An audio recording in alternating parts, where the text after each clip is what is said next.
La tecnología puede sacar lo mejor o lo peor del ser humano. En la superficie o en las profundidades de la red, los ciberdelincuentes acechan en silencio y sin descanso. Te contaré algunos casos y operaciones a manera de historia, donde la línea entre la lógica y el caos era tan delgada como un hilo de código mal escrito. Bienvenidos a Bitácora del Cibercrimen, donde lo que parece fantasía es en realidad un reflejo de la oscura verdad digital.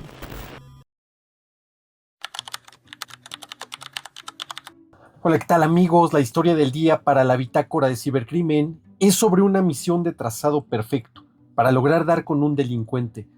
De esas historias donde el enemigo no usa pasamontañas, no trae un arma larga, no se esconde en un callejón, se esconde detrás de una llamada institucional y de una pantalla. Recuerdo que yo venía llegando de un viaje de semanas, fuera de mi domicilio, cansado, con la mente todavía fuera de ritmo, cuando mi madre me comentó algo que al inicio parecía un fraude más, de esos que ya se volvieron parte del ruido cotidiano, del día a día. Una conocida, una señora trabajadora, de las que no hacen preguntas porque confían, de las que viven al día y aún así guardan poquito para el futuro. La señora que ayudaba a coser algunas prendas, como mis uniformes deportivos. Bueno, muchos saben que hago taekwondo y era ella quien colocaba el cuello a mis doboks. Un trabajo de paciencia, de detalle, de mano que no tiembla. Bueno, esa señora había sido víctima de un fraude, y no de un fraude pequeño. Había perdido los ahorros de toda su vida. En cuestión de instantes le vaciaron su cuenta. Cuando mi madre me lo dijo, no lo dijo con drama, lo dijo con esa preocupación seca que solo aparece cuando alguien ya aceptó que la realidad lo ha rebasado. La señora estaba desesperada porque ni en el banco ni en autoridades financieras le daban ayuda. En el banco la trataron como si fuera su culpa. Usted autorizó, usted dio su NIP, usted aceptó. Y ahí es donde yo ya sabía lo que venía, el calvario de todo esto. Porque el fraude moderno ya no es un ciberdelincuente con capucha. Se trata de psicología, de urgencia, de dinero, de teatro, de urgencia. La señora le contó a mi mamá esperando que yo como abogado pudiera apoyarla. Y sí, claro que podía, pero no solo como abogado. Por la cercanía el caso se volvió totalmente personal. Me trasladé a su casa, no tan lejos de donde yo estaba visitando a la familia. Llegué y lo primero que vi fue su cara. El tipo de miedo que no grita, solo se queda fijo. La entrevisté, me contó lo de la llamada, que era del supuesto banco, que le dijeron que había hecho cargos raros, que si no actuaba en ese momento iba a perderlo todo.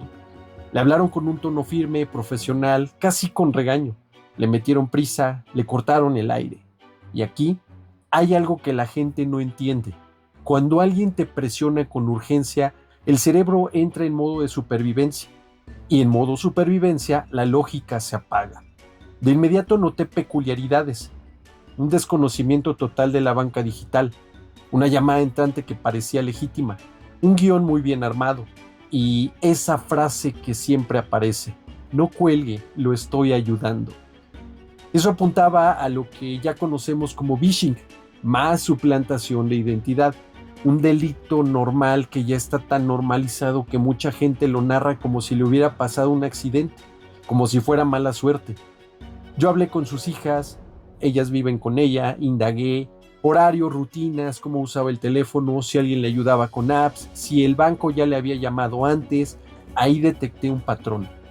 La señora era de las que respondían cuando sonaba el teléfono. Le parecía mal educado no contestar. En su generación, contestar era educación. Hoy, contestar puede ser una sentencia.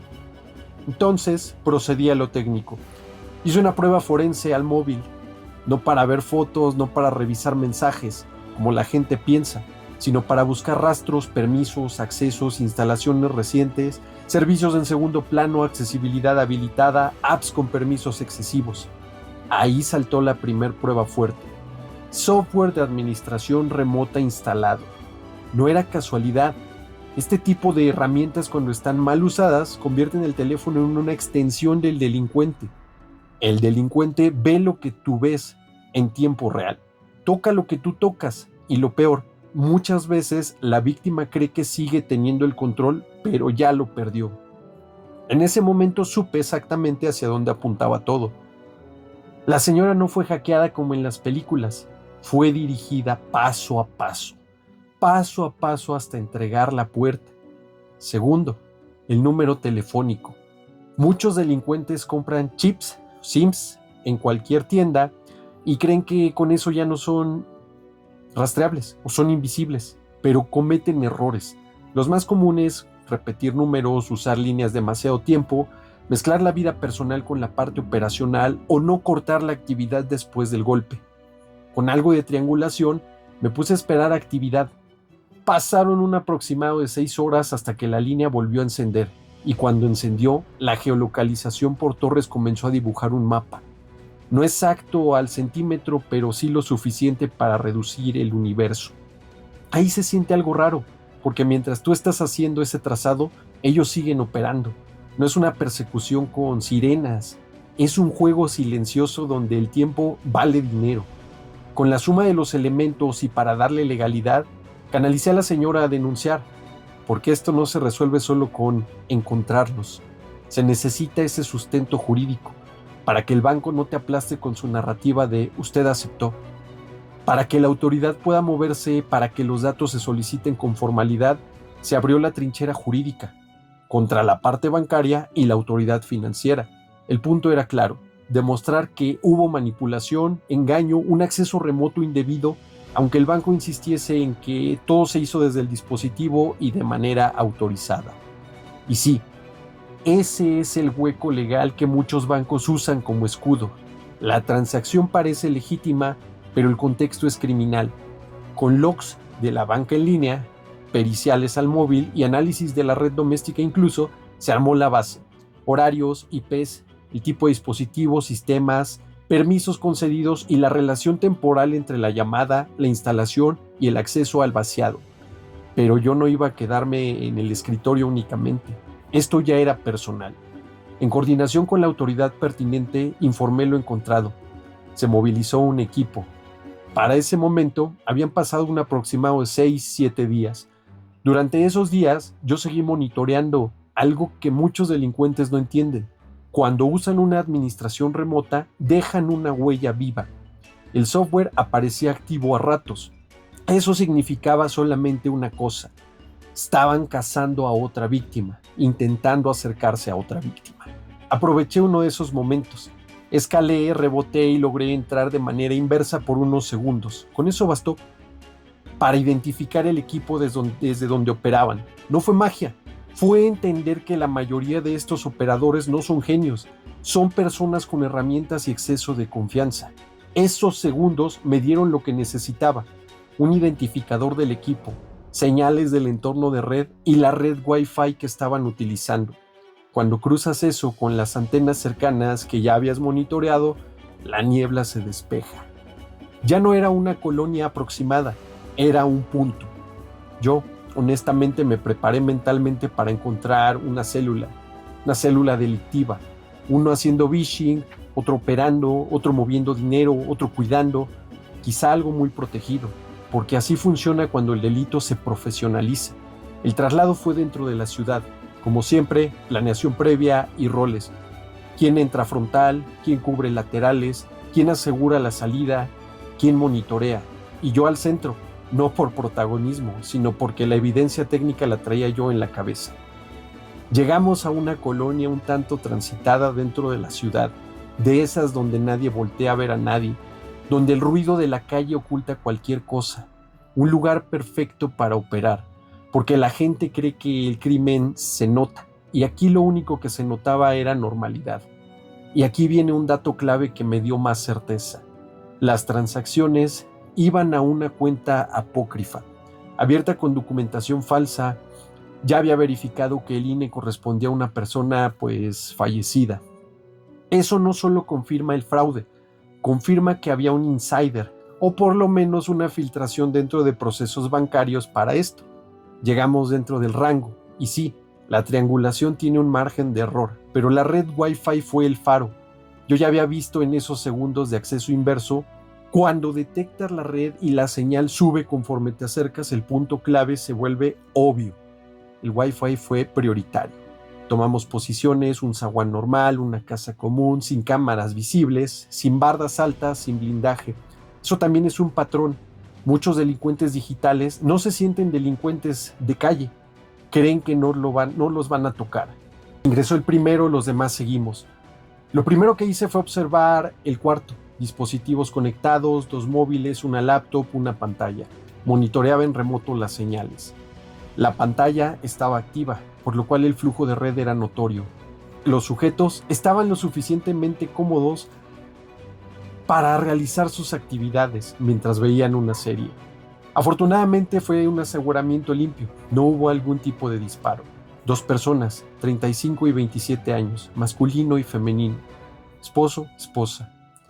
Para ellos esto ya era una rutina, como quien hace llamadas para vender seguros o algún producto o algún servicio, solo que aquí el producto era el miedo.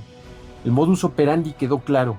Un amigo dentro del banco, un insider, no diré cuál, les pasaba la sábana de datos. Seleccionaban a personas mayores de 70 años. Ese era el hit.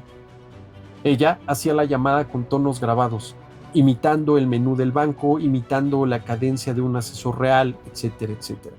Les decía que había movimientos no autorizados y, para anularlos, debían seguir las instrucciones. La víctima descargaba algo desde la tienda de aplicaciones, daba permisos, entraba a la banca en línea y él, desde la laptop, tomaba el control remoto y ejecutaba las transferencias. La víctima ponía el NIP o el token creyendo que estaba cancelando cargos, cuando en realidad estaba autorizando la salida del dinero hacia otra cuenta. La cuenta receptora la habían abierto con ayuda del insider. Usaron ese INE que literalmente se encontraron tirado y un comprobante editado de manera muy amateur, lo suficiente para abrir una puerta bancaria. Cuando hay complicidad o hay alguna negligencia, esto es fácil. Habían robado cerca de 3 millones de pesos en un mes. No voy a decir la cifra real del total. Se aseguraron equipos, se canalizó todo. Ellos fueron procesados, víctimas identificadas, un contacto legítimo, la recuperación de recursos se logró. Cuando la señora supo lo que había pasado, se quedó impactada. Agradecida y con lágrimas, ya había dado por perdidos los ahorros de toda su vida, para los años venideros, lo que le quedaba. Los procesos jurídicos resultaron también positivos. Días después me mandó una botella de tequila artesanal de su pueblo. Le agradecí, pero quienes me conocen saben que no bebo. Sin embargo, se quedó como ornamentación, como un adorno en la oficina, recordándome especialmente este caso. Entrevistando a los delincuentes, lo que dijeron con soberbia tranquila. No esperaban ser localizados, creyeron que era simple, que robaban a sectores olvidados, que por ser digital nadie los iba a detener ni a dar con ellos.